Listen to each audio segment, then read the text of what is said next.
Il faut d'abord dire, pour parler de philosophie, il faut peut-être parler de l'ensemble de la philosophie du programme Erasmus. Donc, sans vouloir jouer les anciens combattants, il faut dire que le programme Erasmus est né d'une idée de quelques personnes, de très peu de personnes de la Commission européenne, en particulier de M. Leonarduzzi, qui n'arrivaient pas à le faire passer.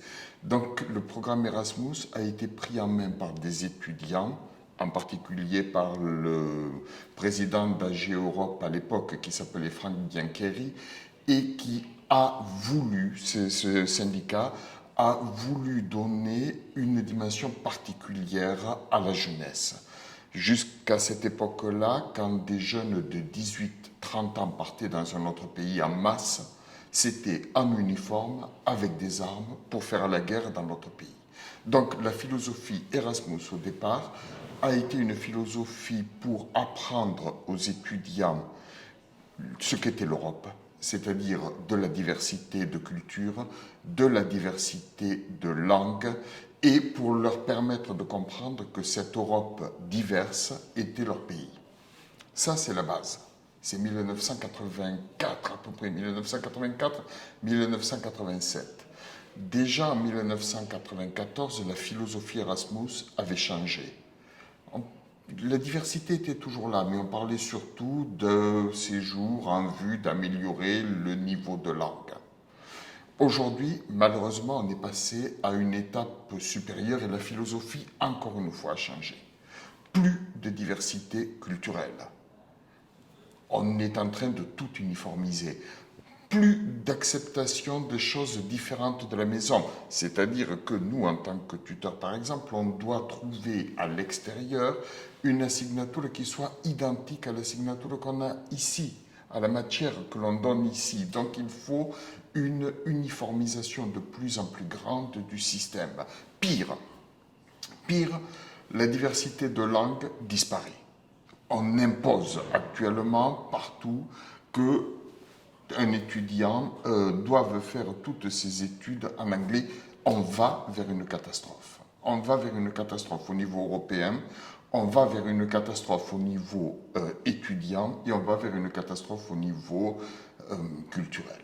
Donc voilà, on est arrivé à une perversion totale, c'est-à-dire qu'en 30 ans, tout l'idéal Erasmus est en train de disparaître et qu'on est en train de créer une université globalisée, uniforme et totalement insipide.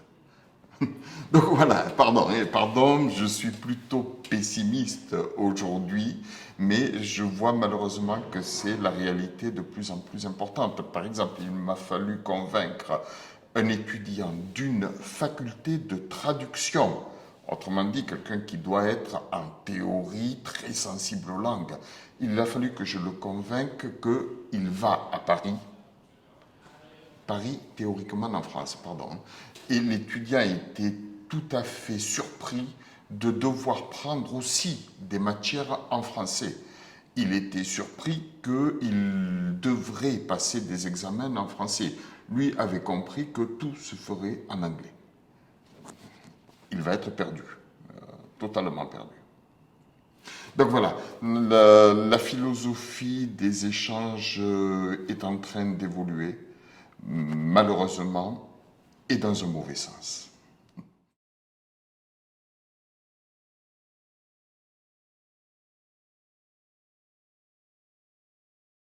Le travail est très variable.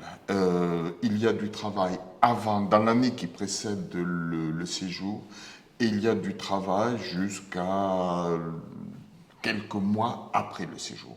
Donc dans l'année qui précède le séjour, il faut montrer aux étudiants les universités dans lesquelles ils peuvent aller, les classes qu'ils peuvent prendre, leur expliquer d'abord de façon collective ce qu'ils vont trouver et puis faire des réunions individualisées pour essayer de mieux connaître l'étudiant personnellement et l'aider dans son orientation.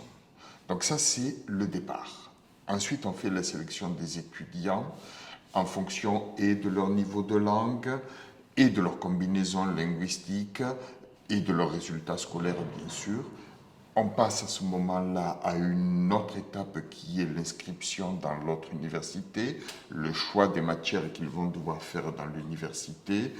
On sert de pont avec l'autre université, puisque s'il y a de petits problèmes administratifs, les problèmes généralement sont administratifs, mais s'il y a de petits problèmes administratifs, le tuteur règle ces problèmes-là ou aide l'étudiant à les régler.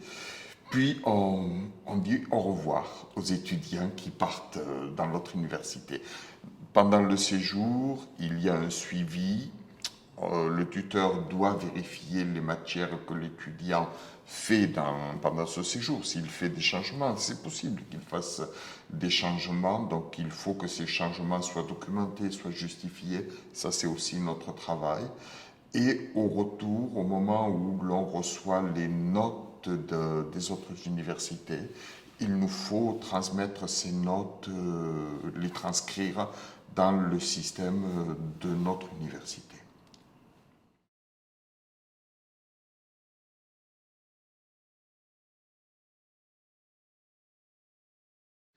Notre travail commence avant de connaître les étudiants qui vont partir. Donc il nous faut connaître les universités de destination, savoir leurs spécificités, leurs points forts et ce qu'elles peuvent apporter en particulier à nos étudiants. Pour ma part, je fais attention à mettre en avant des aspects de l'autre université que nous n'avons pas ou que nous avons peu dans notre plan d'études. J'essaie de prévoir la possibilité pour un étudiant, puisque nous sommes d'une faculté de traduction, de prévoir la possibilité qu'il traduise, s'il a le niveau nécessaire, d'une langue étrangère vers une autre langue étrangère, et de prévoir aussi, s'il n'a pas le niveau dans une de ces langues-là, de trouver des matières alternatives. Donc ça, c'est la première partie, la sélection des matières qu'il ou qu'elle va faire.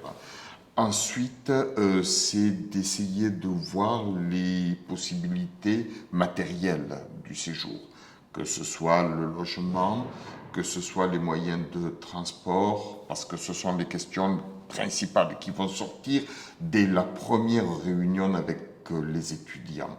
Donc ça, c'est la deuxième partie. La troisième partie, c'est d'essayer de savoir dans les universités quelles sont les demandes qui vont être faites par l'université. Donc c'est l'expérience du traitement avec certaines universités. Il y a des universités avec qui nous échangeons des étudiants depuis 25 ans. Donc celles-là n'ont plus de secret pour nous, mais d'autres qui sont plus nouvelles, pour lesquelles c'est plus difficile.